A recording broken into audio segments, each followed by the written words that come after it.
showed my mentor and she said, "Oh, Claire."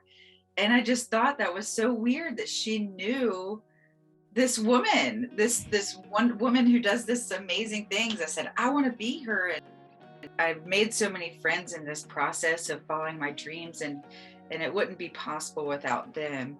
Cliche, follow your dreams, but create time for it. It's well worth it. Since writing a book report on Libby Riddles, the first woman to win the Iditarod sled dog race, Dr. Charlotte Talbert has dreamed to be a veterinarian for these amazing dogs.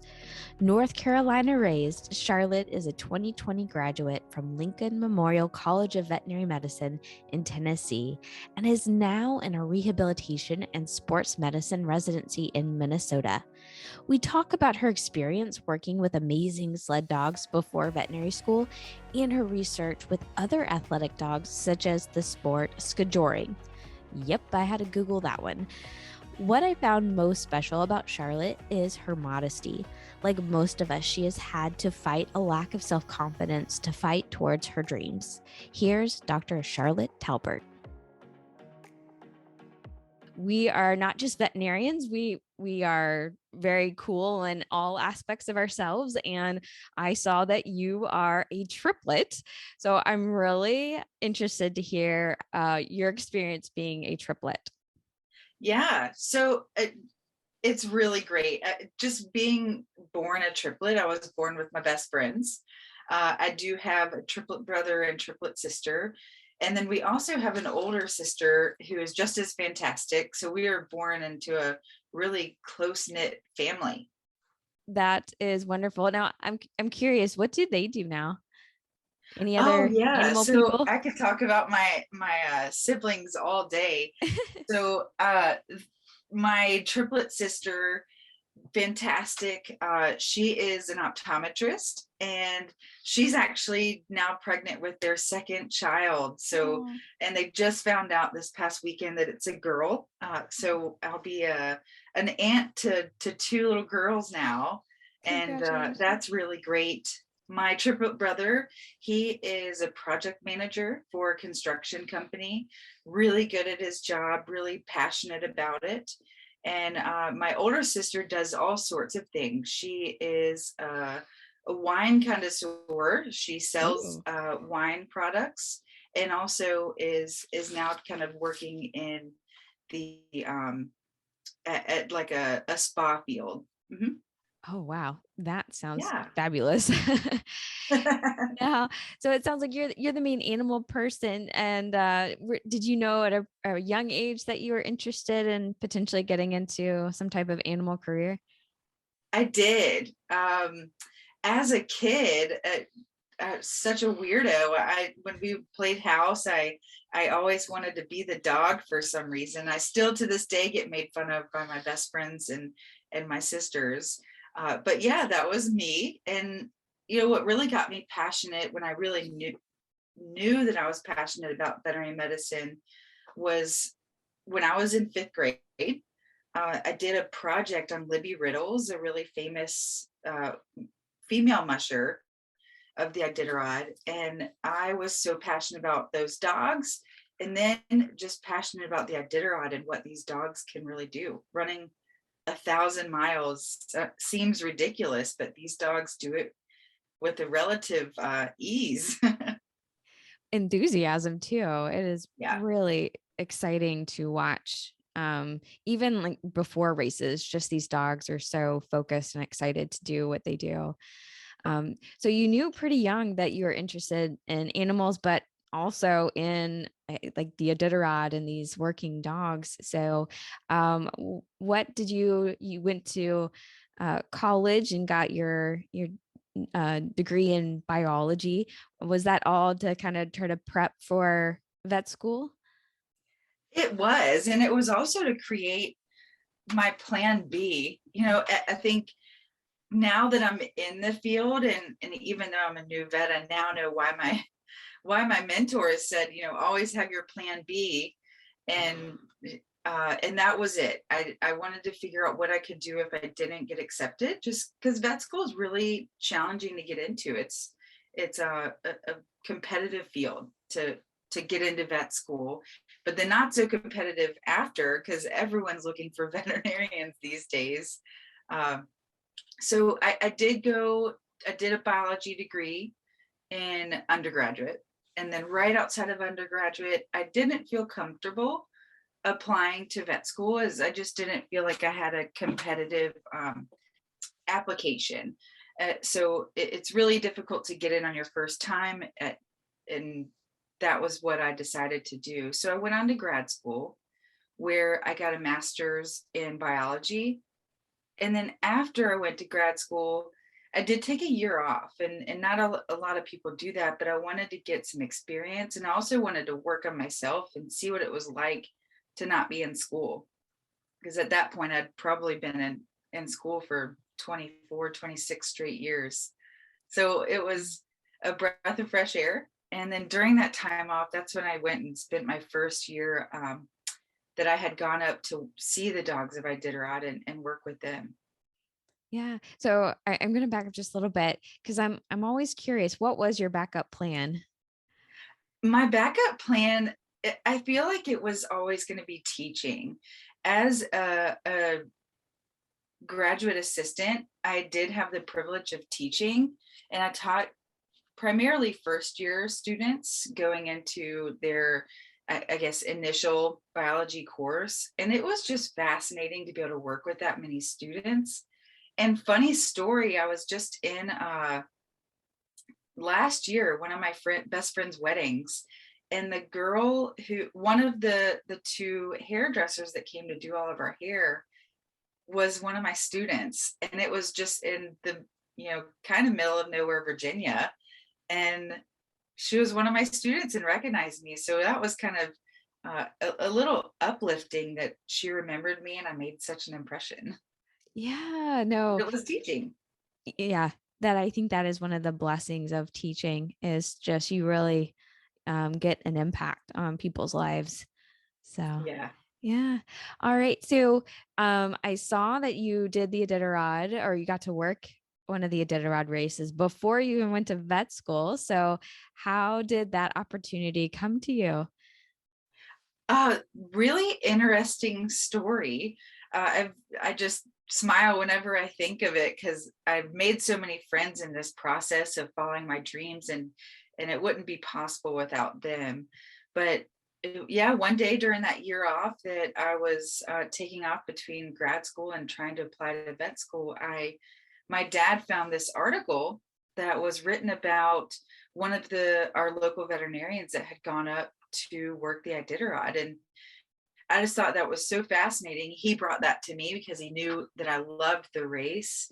And I brought it to work to show my mentor. And I just remember this whole moment. I showed my mentor and she said, "Oh, Claire."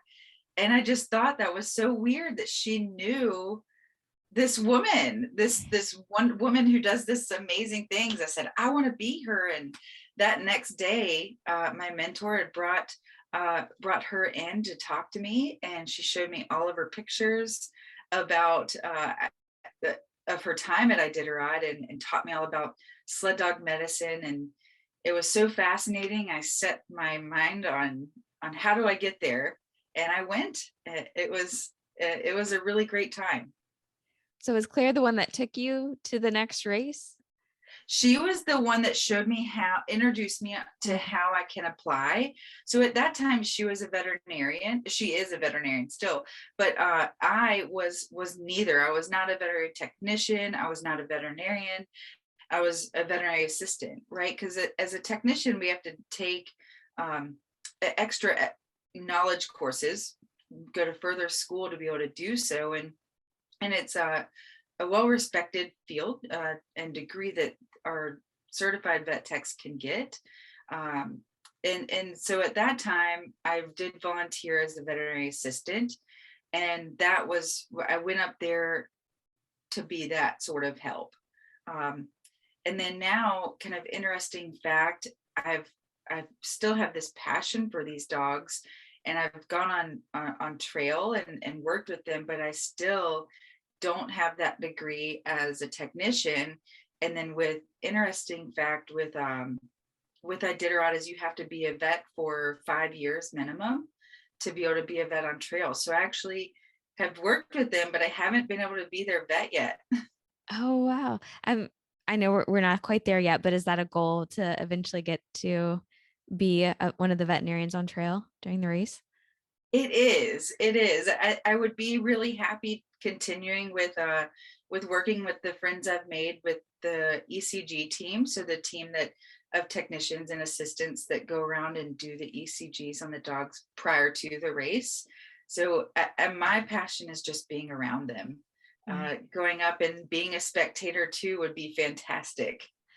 I know it is on my bucket list. I'm not a cold weather person, but the one time I would sign up to be sent to a frozen tundra would be just to watch or Oh just yeah. see these dogs with their energy. So, yeah, please share what were some of the best moments of getting to work with these dogs and their mushers?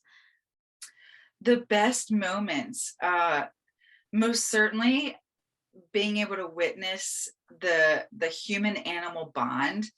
We say that a lot in vet med, but what that is, I mean, it's just remarkable what these guys have. And uh, mushers, what they have with their dogs, they just have this recognition that they let them run and they're going to do this as a team. The mushers, female, male, no matter what, they're just a team and they're going to take care of their dogs and let them do what they want to do, keep them fit and keep them healthy enough to be able to continue doing what they want to do with comfort. And so just observing that human animal bond is just amazing. And of course, the greatest thing is when they get lined up and they know that they're about to go, they get so amped. I mean, these dogs are barking and then they're next to another team. You can go into a lineup of all these teams and they're just barking away with just such eagerness to keep going.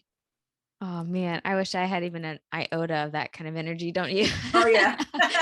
um, Absolutely. Especially on a Monday and Friday. right. Oh, it sounds so exciting. I'm really also curious about, I mean, when you think about in the animal world, this is like our Olympic athletes. And even with our Olympic athletes, they have full teams who are working with them, getting ready for these types of races. So what does a team look like for these sled dogs? I'm sure there's like medical teams and all sorts of things, but can you kind of describe some of the humans that are that make this possible? Oh yeah.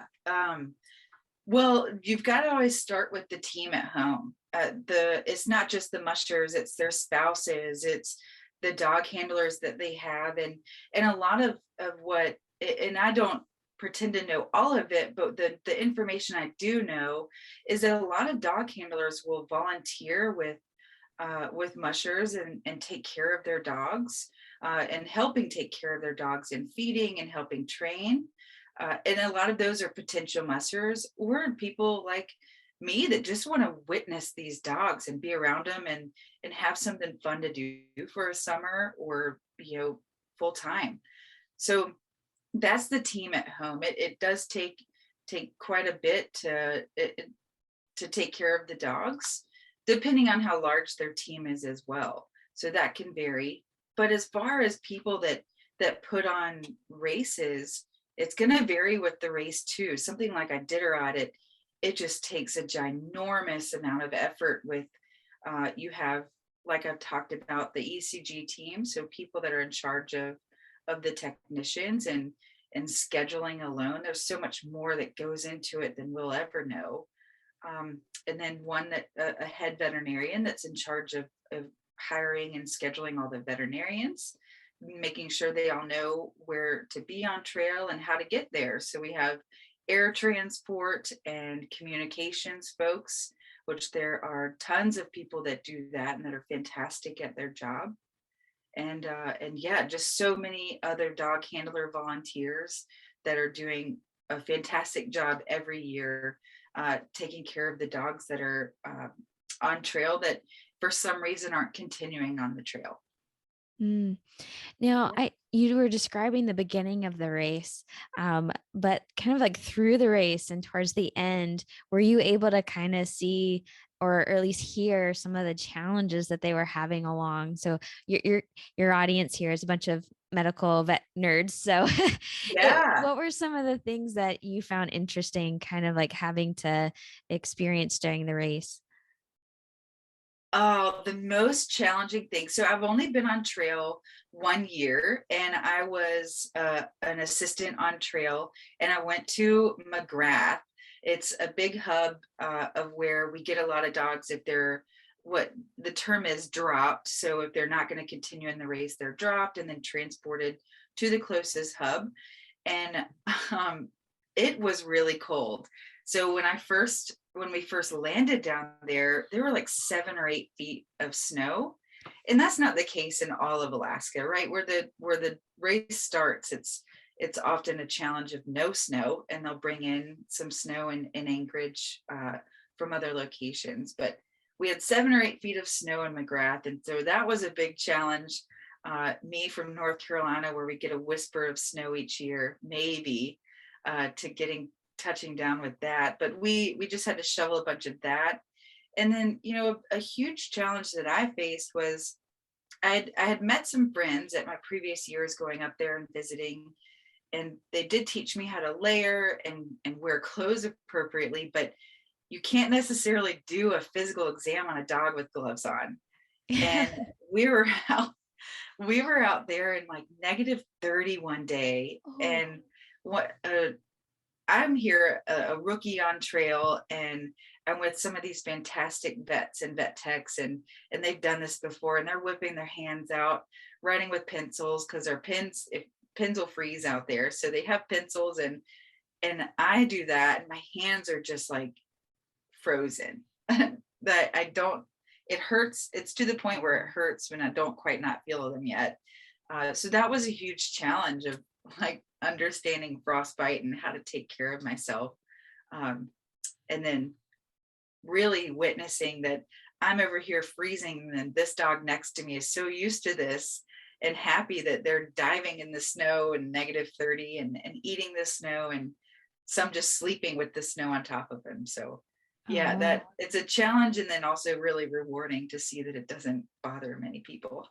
Yeah. So, what were some of the challenges that you saw with the dogs? I mean, man, I'm impressed that they weren't bothered by 8 feet of snow, but any health problems that you got to kind of see and help with? Yeah.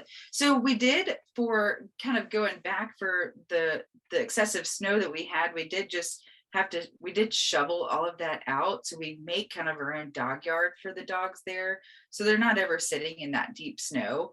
But if it snows overnight, then it'll kind of come down and they'll walk around and pack it around their bundles of straw. But it yeah, it varies. I guess the most common challenges with the dogs that are seen is what terrain they're running on, right? We Mm. can't predict human nature if there's going to be a lot of snow that year. And I guess traveling through, hearing all the mushers' stories, traveling through storms can be quite challenging. Not just because you have whiteouts, but wind is a really big challenge. Making sure you stay on trail, so that's something that I've heard just talking with people. But as far as injuries go, it's variable on trail as well. So if you're first in line, you may be ones that are breaking snow. Uh, so that's going to be causing a lot more increase in range of motion, trying to get your shoulders out. And that's one thing with we've seen through research, diplomats of sports medicine and rehabilitation have noted that sled dogs in general have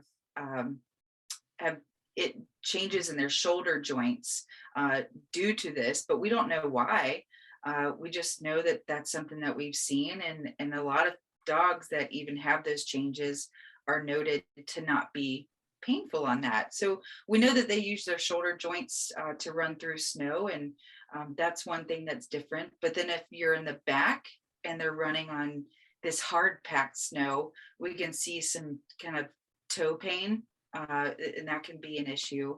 But there's other things that sled dogs are also predisposed to that, is a really big part of the veterinary training prior to vets going on trail, is understanding that they can get pneumonia Mm. just by running that long, running in cold weather.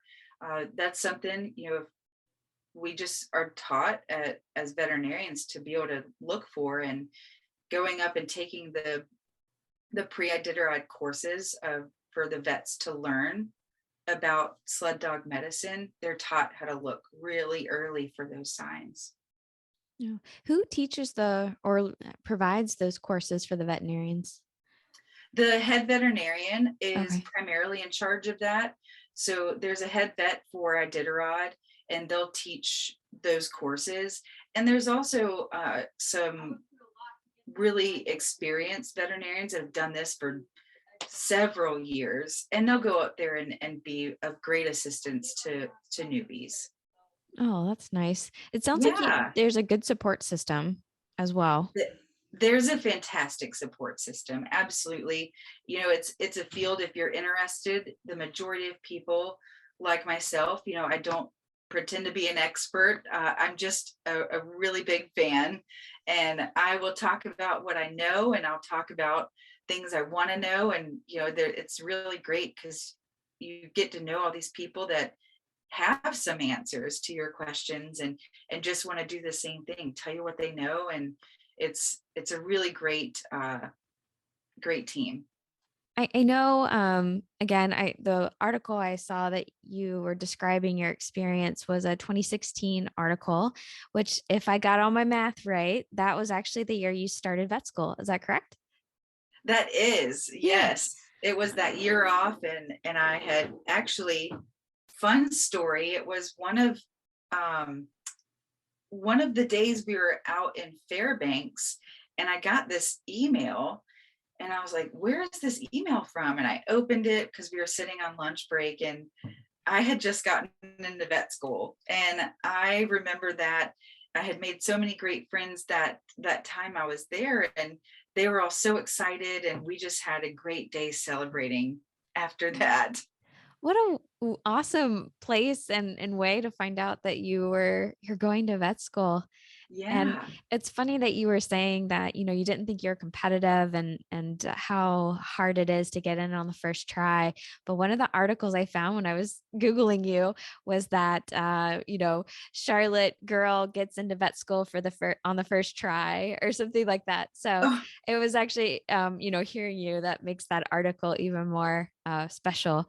And oh yeah. yeah, so you went to Lincoln Memorial in Tennessee, and this is a newer vet school. So I searched, and It they is, yeah. they opened, or they had their first class in 2014. So you were the third class to start this newer vet school. So I'm curious, how was your experience at Lincoln Memorial? Fantastic. So what why that is, there's so many reasons, because just their program in general, the people they have teaching, it's fantastic. And I've met, someone that is just near and dear to me, a mentor of me, while I was there, that's led me through this process of now being a sports medicine and rehab resident. So a lot of things happened that were really, really good there. I also met my now husband at LMU. So that is just, I just had a huge takeaway from there in many ways. And what was fantastic about LMU is that, it is considered a private school, and we don't have a teaching hospital. So there's so many things, other things that people may focus on. But what's really great is that when you're there, all you have to focus on is vet school.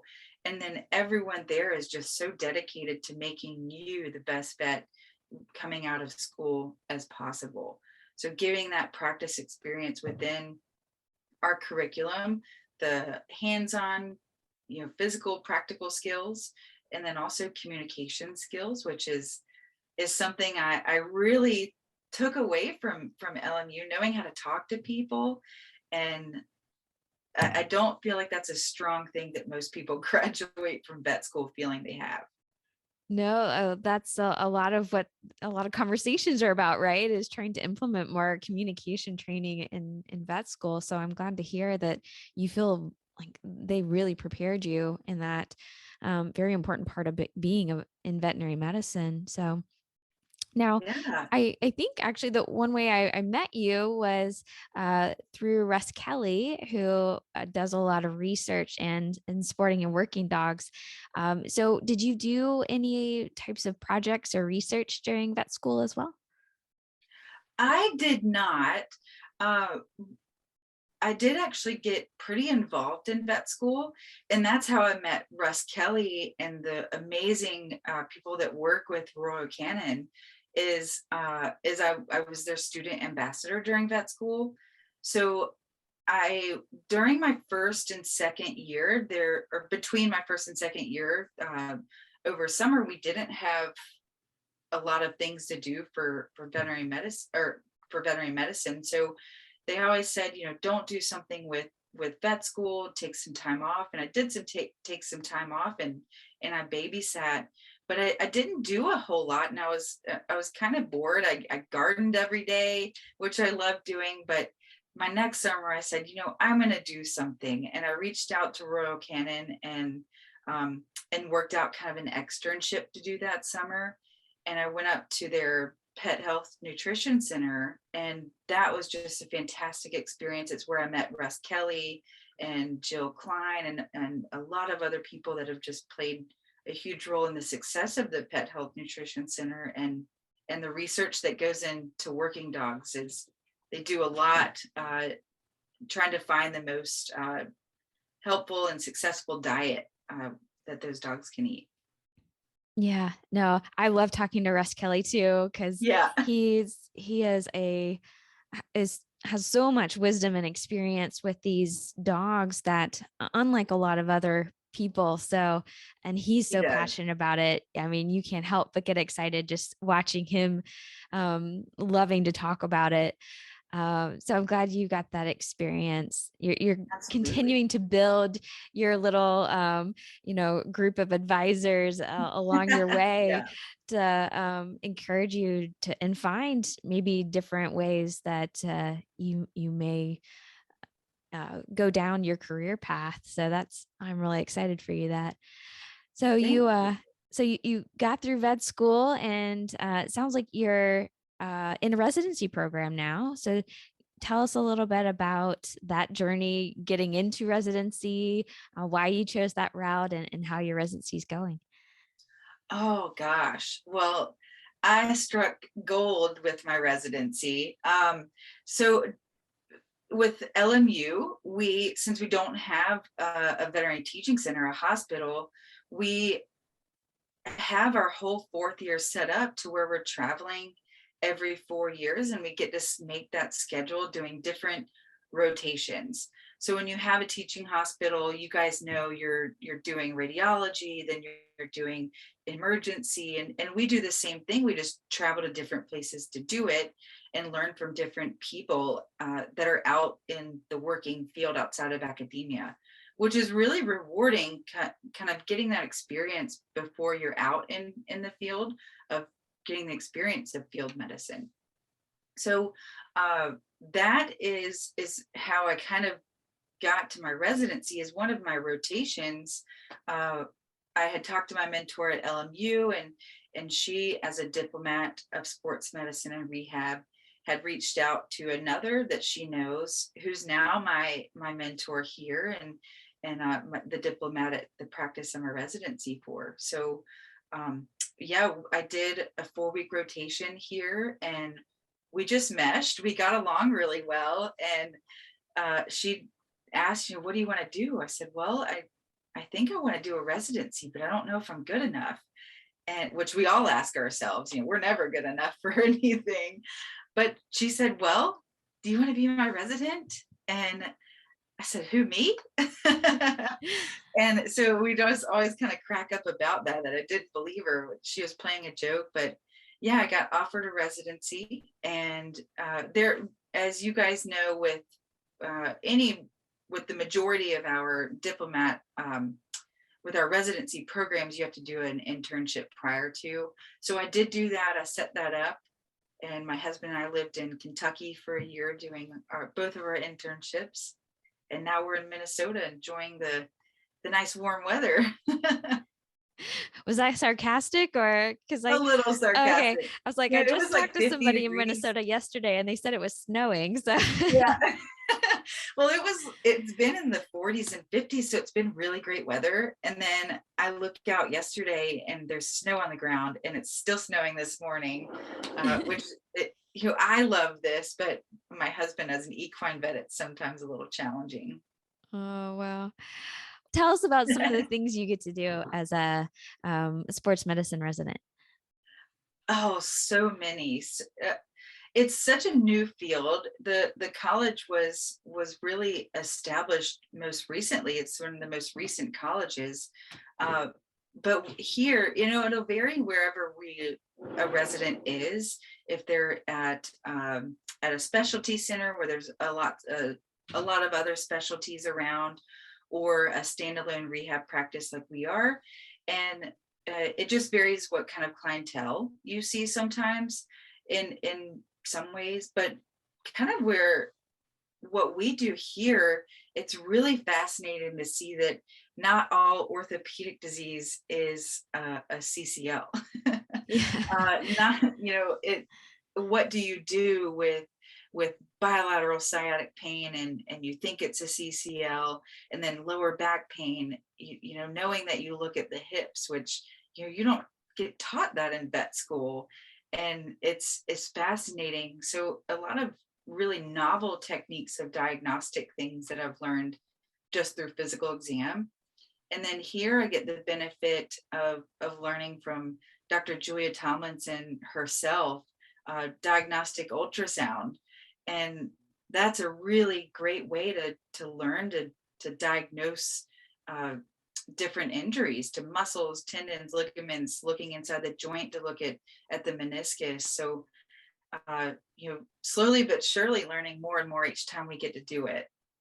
Yeah. So what kind of dogs do you work with? Because you're right. I think the majority of veterinarians, if they see an orthopedic issue, it is a a cruciate tear or those kinds of things, because we have overweight dogs, right?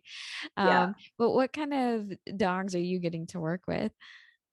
Now we do see a lot of cruciates, and we do see a lot pre-op or just medical management or post-op. So there's a lot of local surgeons around that see the benefit in rehab and refer to us. So we have really great relationships there.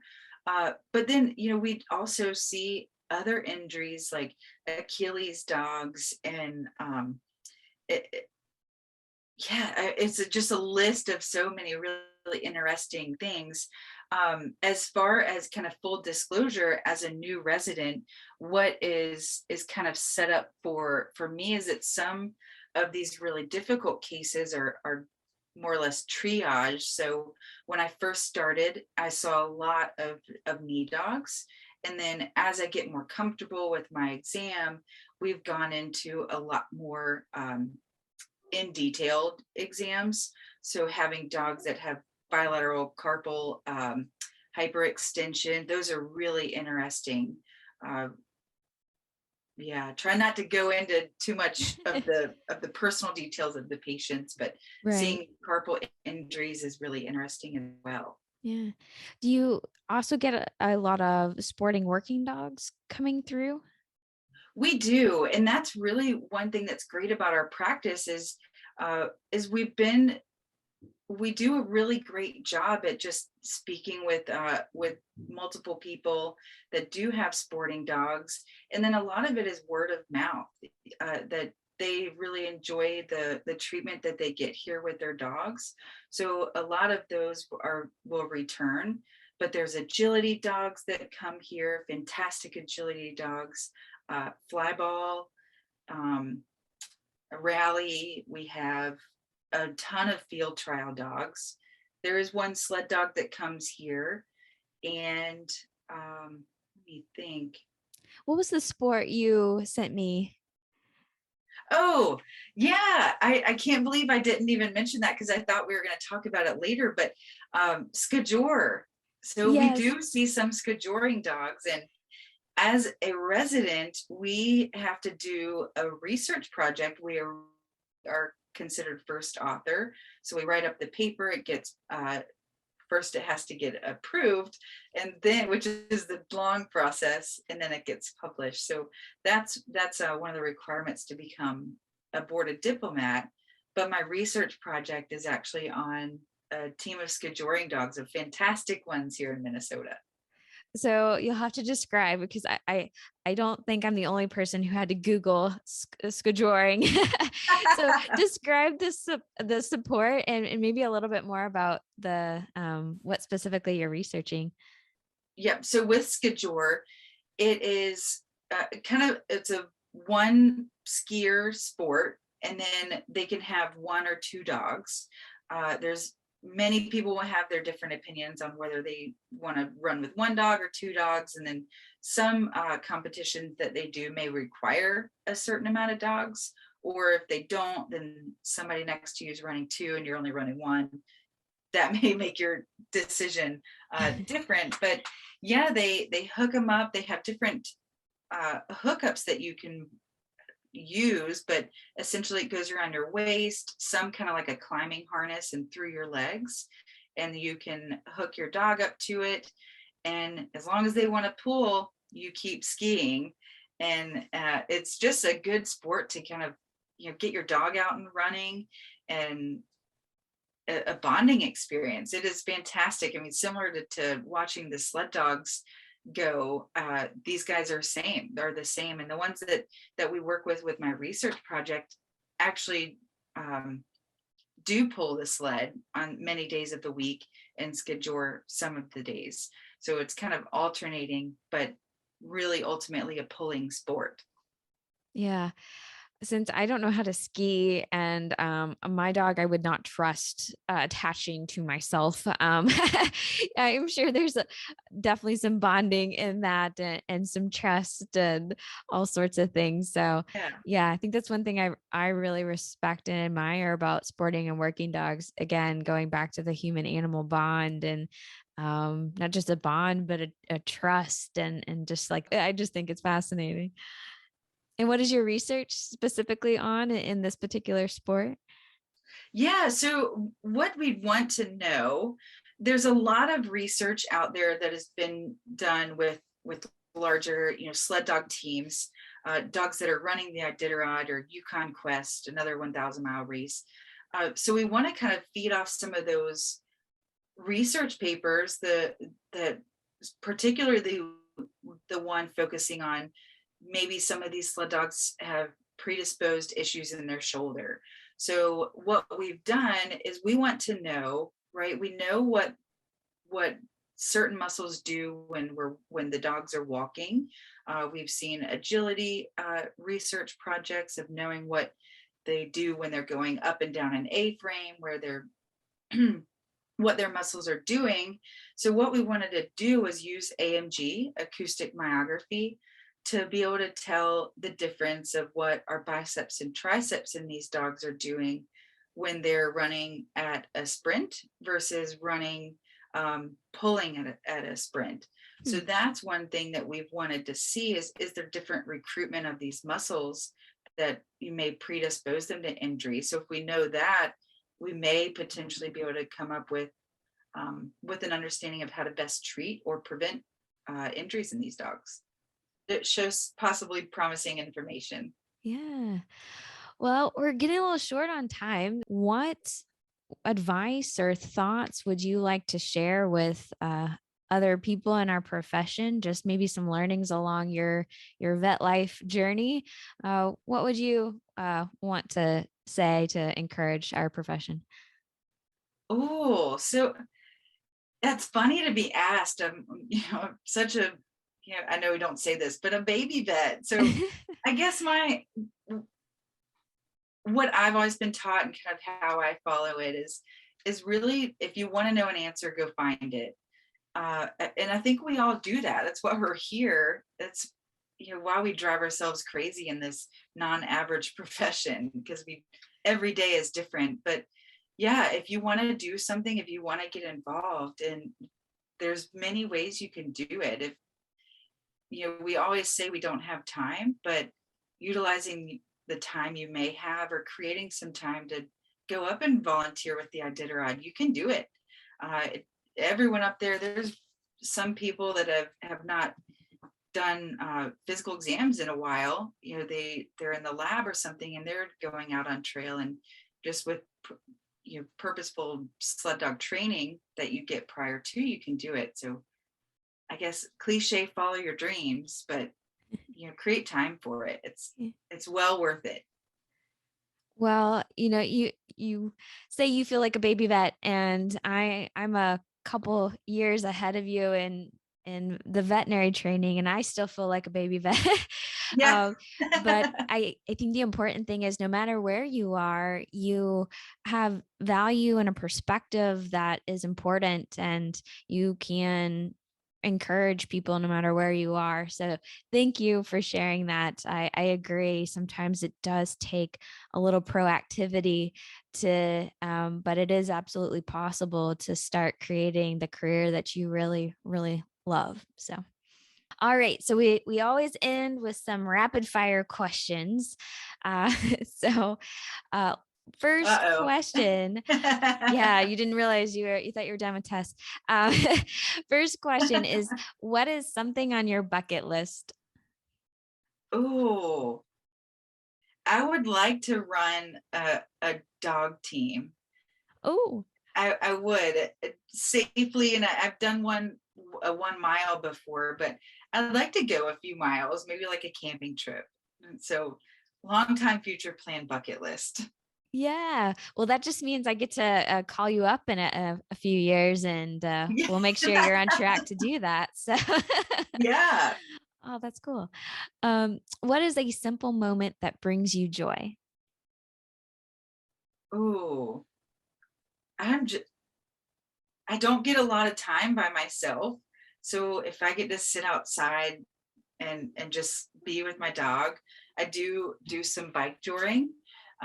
So doing that with my beautiful English setter Kevin, that's a good moment, just to be kind of by myself. You do have some really beautiful dogs. I saw the picture behind your head. I Oh saw yeah, mine too. that's Yes. Kevin. Oh, they're amazing.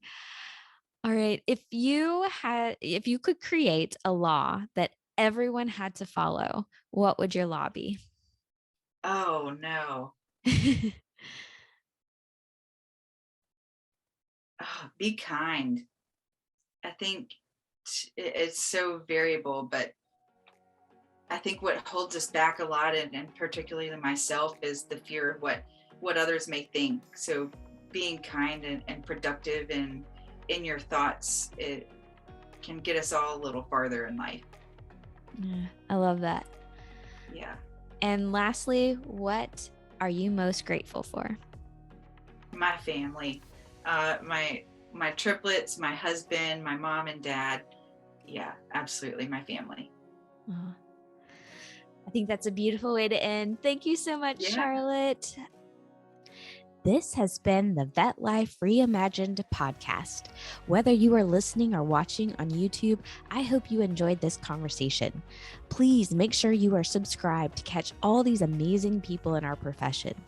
Also, send this episode to someone you think who would appreciate it. Have a recommendation for someone who would be a good guest? Please reach out on LinkedIn, Instagram, or Facebook. There aren't that many Dr. Sprinkles. Until next time, Vet Lifers.